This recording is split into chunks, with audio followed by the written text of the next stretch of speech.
Good afternoon. It's a little bit of a different room than this morning. I'm sure you all know that I was up here earlier this morning off camera with some of your kids. It was a pleasure to be able to share a little bit of the White House experience with them, and I hope they enjoyed it. I think some of you have trained them very well. I hope they enjoyed their visit, and I'm glad they got an opportunity to visit with the President and the Vice President today.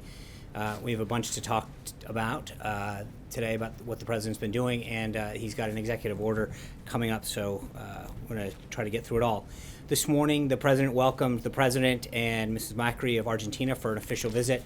As you know, the President and the First Lady of Argentina just left, so we will have a readout for you very shortly on that. We've got at 2 p.m. the President will be signing a memorandum on aluminum imports and threats to national security, so we'll try to keep this briefing on time. I know Secretary Ross spoke about the memo that the President's signing a bit yesterday, but I want to reiterate that the American aluminum industry is in trouble, having declined down to the lowest levels of aluminum that we've produced since 1952. It is critical for our national defenses, the Army ground vehicles and the Air Force jets, the Navy warships, but American companies are producing less aluminum than before, especially in the high purity aluminum that's used to build things like the F-35, the F-18, and the C-17s. The Secretary of Commerce has initiated an investigation to determine what effect our reliance on imported aluminum has on both national and economic security. The memo the President will sign today, similar to the memo he signed on steel, elevates this investigation and directs the Secretary to prioritize its completion. This memo, combined with similar action on steel, is an important step towards fulfilling the President's promise to, quote, put American steel and aluminum back into the backbone of our country. The President has been speaking about revitalizing the American manufacturing industry for quite a long time. Another one of the President's most significant pledges has been to ensure that the men and women who have served this nation in our military have the care, treatment, and support they so greatly deserve. So later this afternoon, the President will go to the Department of Veterans Affairs, where he will sign an executive order that will take serious action to fix the broken VA system through the establishment of the new VA Office of Accountability and Whistleblower Protection, which will remove and discipline federal employees and managers who have violated the public's trust while protecting employees that speak out about wrongdoing. The President will be joined at the VA by several veterans and their spouses who have experienced or witnessed firsthand the poor quality of treatment that unfortunately too many of these heroes have received at VA facilities, including Sergeant Michael Vierto, who lost his leg and arm when he stepped on an IED in Afghanistan in 2010, and his devoted wife and caregiver, Sarah. The President is making it clear that the delays and improper care experienced by these veterans is unacceptable. The President's action today comes on top of his signing the Veterans Choice Improvement Act last week, which gives more veterans the option of seeing the doctor of their choice without traveling long distance or waiting for VA care. These actions, which are only the beginning of his plans to modernize the VA, the President is making it clear that the Trump administration will not accept anything but the best for those who have served our nation. Today, as with every day this week, as we approach the 100th day in office for this President, he is continuing to follow through on some of the biggest promises that he made to the American people. On Monday, he hosted a working lunch with members of the United Nations Security Council, reiterating his dedication to making America a leader in the world. On Tuesday, he prioritized the protection of the farmers and ranchers of America's heartland by establishing the Interagency Task Force on Agriculture and Rural Prosperity. Today, he took several important steps to review massive federal land grab by the previous administration under the Antiquities Act and egregious for federal overreach. That was yesterday, actually. And today, as I mentioned, he's taking action on trade and veterans. As we speak of trade, I know last night you saw a readout of the President's call with President Peña Nieto and Prime Minister Trudeau. As the President just said, the President and the Prime Minister called him and asked him to renegotiate NAFTA rather than terminate it. The President has a great deal of respect for these two countries and their leaders, and he said that he would hold on the termination while we negotiate a better and fairer deal for America and its workers. But the President also made it clear that if the parties are unable to agree on a deal that is fair for American workers and companies after renegotiation, giving renegotiation a good shot, he will move forward with termination. And with that, take some questions. Yeah. What changes in NAFTA does the President hope to achieve through renegotiation? Well, I think when you look at the various sectors, it's obviously being a multilateral agreement. There are areas in Canada sectors, whether it's agriculture, manufacturing, services, that we look on both of them where I think there's both a modernization, recognizing the world has changed, and also some trade imbalances and issues that have come up, and also, frankly, some areas that fall outside the scope of NAFTA as it was negotiated at the beginning that I think we want to look at. Obviously, the issue of dairy came up, right? So that's an area that we would want to look at as well. And so part of this is to look at not just the existing agreement, but areas and sectors and industries that have fallen outside, or because over the last couple decades have not kept up with what the promises and the commitments that were made. But we've got a ways to go. Matt. Thanks, John. As you know, under both the Reagan and Bush administrations, concerns about tax cut-fueled deficits were dismissed with promises of growth. And we're hearing that same sort of rhetoric now. The deficit increased a great deal under both those administrations after the tax cuts. What's different about the president's plan that won't lead to the same sort of ballooning of the deficit? Well, there's a few things. Number one, we outlined those principles yesterday. We've got a lot of work to do with Congress, and I think it's moving in a very positive direction. There's a lot of pay-fors, as they call them, in this proposal that will continue to be refined as we move forward and negotiated with Congress. So there's a lot of things, but I think the president laid out a plan that achieves or seeks to achieve three basic things. One is economic growth and job creation. Two is a simplification so that the American people can actually file their taxes in a rather normal process that doesn't require a ton of money and time. And three is to do stuff that makes create a better business climate that makes sure that manufacturing and job creation and people want to hire here, and that we help the middle class. Those are the three guiding principles that the president has. As we do that, one of the things that you recognize through a lot of the models here is that you're going to achieve greater economic growth. It's something that we saw both following the tax cuts in the Kennedy administration and the Reagan administration. I think that we can achieve greater growth, economic prosperity, and job creation under the plan that the president laid out. John. Thanks a lot, Sean. You may have seen the news about the Office of the Inspector General announcing that it's launched an investigation into the payment that the former National Security Advisor Michael Flynn received prior to becoming the National Security Advisor from RT, Russia Today, which is an entity of the Russian government. What's your reaction to that, first of all? I think that's appropriate. If they think that there's wrongdoing, then the department's Inspector General should look into that. Are you satisfied with the vetting that was done of General Flynn by the transition team before he came on board as the National Security Advisor? So that's a great question. I appreciate you bringing it up. Let's walk through that for a second. General Flynn was a career military officer who maintained a high-level security clearance throughout his career in the military. His clearance was last reissued by the Obama administration in 2016 with full knowledge of his activities that occurred in 2015, as you point out. So the issue is, he was issued a security clearance under the Obama administration in the spring of 2016. The trip and transactions that you're referring to occurred in December of 2015, from what I understand. So, obviously, there's an issue that, as you point out, the Department of Defense Inspector General is looking into. We welcome that, but all of that clearance was made by during the Obama administration, and apparently with knowledge of the trip that he took. So that's how the process works, and I welcome the Department of Defense's IG's review. Jordan. If he wasn't fired by the president if he wasn't fired by the president for lying to the vice president, would he still have a job today, right here at the White House? I will just say that I think the president made the right call at the right time, and it's clearly paid off. Jordan. Thank you, Sean. Given the progress that congressional Republicans have made on the health care talks, does the president want a vote on that bill this week? He wants a vote when they have 216 votes, and I feel very good about the progress that's being made to get to that number. And I think Speaker Ryan's comments this morning indicate that it's moving in the right direction, and that should be good news for everyone in America as we move towards a system that creates a health care system that serves us and that makes sure that premiums don't skyrocket like they are now, and that we're able to see the doctors that we want to see and have plans that have competition in them. Amen. If there's no vote this week, the president won't be disappointed. I think the president wants a vote and wants a health care system as soon as possible, but that's going to be dictated by the Speaker and the Majority Leader and the Majority Whip in the House when they feel they have the votes. That being said, as we've now maintained for the last several days, we feel very positive about the work that's being done to get to that and the reaction that we're having. As you recall, there was a lot of members that had initially had some problems, and we're very pleased with the reaction, the public reaction that they are having to what is currently been negotiated, and I think it's only getting bigger, and that's welcome news. Amen.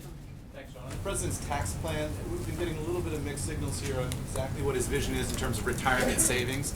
Can you lay out what the president's vision is for 401ks and particularly tax deductions surrounding those? Does the president imagine removing those deductions entirely along with the other deductions, or is he going to protect those? So the Secretary of the Treasury and Director Cohen yesterday both talked about that the current plan right now both protects charitable giving and mortgage interest, and that's it.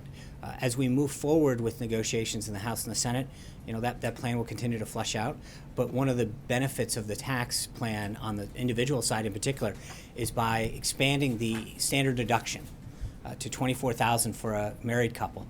That really effectively creates a bracket of zero taxes for many, many Americans, and that's good news. We're going to see more and more Americans get some relief that they so desperately need. These tax deductions, though, of course, comes with its own group, its own lobby, its own interest group. Yes. They fight very hard for these things. Are you guys prepared for a battle on all those tax deductions, eliminating all of those? I mean, politically, that's a big lift. Well, I think the one interest that the president's going to fight for are the American people and the American worker. That's what he made his entire campaign about, is putting America first, and he's going to fight hard. His special interest is the American people, and making sure that whether it's putting more money in their pocket or making sure that the economic growth leads to more jobs and greater manufacturing, that's the one interest that he's fighting for every day. So we'll do battle with whoever we have to achieve a greater outcome for Americans and American workers. Zeke. General Flynn. General Flynn, first you said earlier, you emphasized the Obama administration had reissued his clearance last year. Yeah. So is the implication there that we should be taking that if the Trump administration was the one adjudicating his clearance this year, he would not have been issued that clearance now that the White House knows everything that there is about General Flynn? No, I think I'm just making sure people understand the process and how it works. And the way a process works is that if you have a top security clearance, you fill out a form. There's an investigation done. You are reinvestigated every 5 years if you are able to maintain that clearance. And then whoever owns that clearance, whether it's the FBI or the Department of Defense, goes out, does the investigation. In between that period, you're responsible for updating the information that you've provided in accordance with the agency that issued that. My only point is that when General Flynn came into the White House, he had an active security clearance that was issued during the Obama administration with all of the information that's being discussed that occurred in 2015. So I guess my only point is to explain how the process works and who adjudicated that. You're not implying wrongdoing on the part of No, the that's why the Department of Defense Inspector General's looking into this to see how that process works. But I think it's important for folks to understand that when someone applies for a clearance, they get that clearance. It's issued at the top security clearance level for 5 years, and that the person who has been issued it then has a legal obligation to update the issuing agency any variances in what they supplied as information to obtain that clearance. Finally, when you were here on February 14th, the morning after General Flynn was fired by the president, you said that the president asked him to leave the White House because of the situation regarding the phone call to Russian ambassador and the vice president, but also, quote, a series of other questionable instances.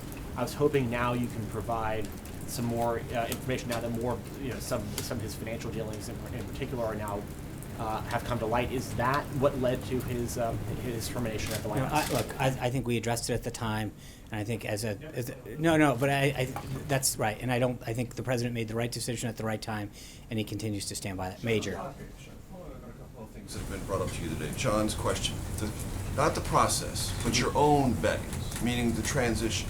Are you satisfied that met the standard that should have been met with Michael Flynn? And are there any regrets that this White House has about bringing him in, knowing what you know about him now, and seeing the behavior that would be plainly inconsistent with the standard that candidate Trump set during the campaign?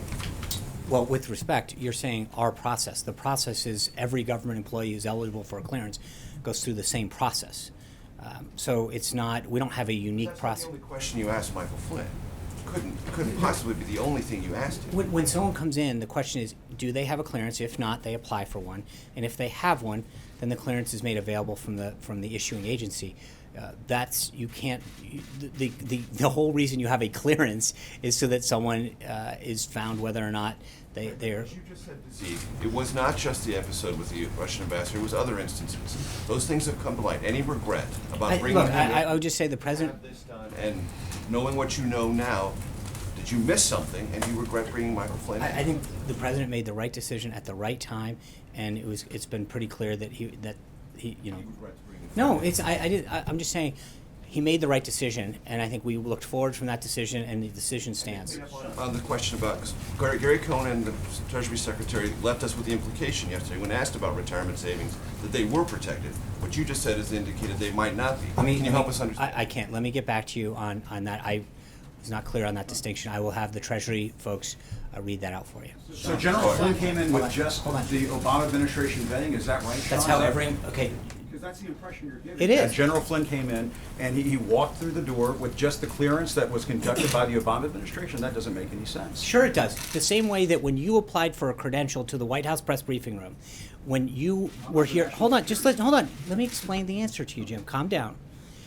The kids have gone.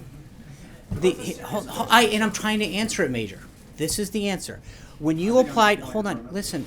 When you applied to come here to this briefing room, as a member of the press, you applied and you filled out certain forms with the Secret Service to have your background run. When I came in here on January 20th, the people that had been cleared the day before were cleared on the 20th, the 21st, and et cetera. We didn't rerun your background. We trust that when you were cleared the first time, whether if you were cleared on December 15th or January 20th, that you were still, that your background check still cleared. Every individual came into this White House, either applied for a security clearance or had one. Everyone in the government goes through the same SF-86 process, every single person. And so why would you rerun a background check on someone who was the head of the the Defense Intelligence Agency that had and did maintain a high-level security clearance? That's it. There's no difference between administrations. When you come in from one, they rerun it. The reason they grant them for 5 years is that it's a very extensive background where they check your contacts, your places of residence, your employment. They go out into the field, they do a lot of that work, and then you are required to maintain updates to that clearance. They re-adjudicate it every 5 years. That occurred in this case, and now the Department of Defense Inspector General is looking into it. That's how. Congressman Cummings accuses this White House of a cover-up. You say what? I was frankly taken back by his comments today because they're frankly not true. The Department of Defense was the issuing agency for General Flynn's SF-86. We referred them to the Department of Defense, who owns and issued his security clearance, and they got a copy of it. That's how the system works. The documents that he requested, he received. So, with all due respect, he got the documents that he requested. Our job, they sent a form letter to multiple agencies asking for a copy of this. What we did was properly refer him to the issuing agency and department and said, this is where you got it, and he got it. Are there no other documents that you have at this point that could be turned over to this committee Well, that would be relevant to this investigation? Not that I'm aware of at this point. What they sent to us, they asked for the SF-86. That we referred them to the Department of Defense. That's great. 2 is they asked for a contract, all copies of his speaking engagements from a speakers bureau. I believe he was referred to the Speakers Bureau for those contracts. And 3 is they asked for all foreign contacts that he may or may not have had. Since the incident occurred that they're questioning before his employment of the White House, I think we've complied with every document that they've looked for. Excellent. Caitlin. Thank you.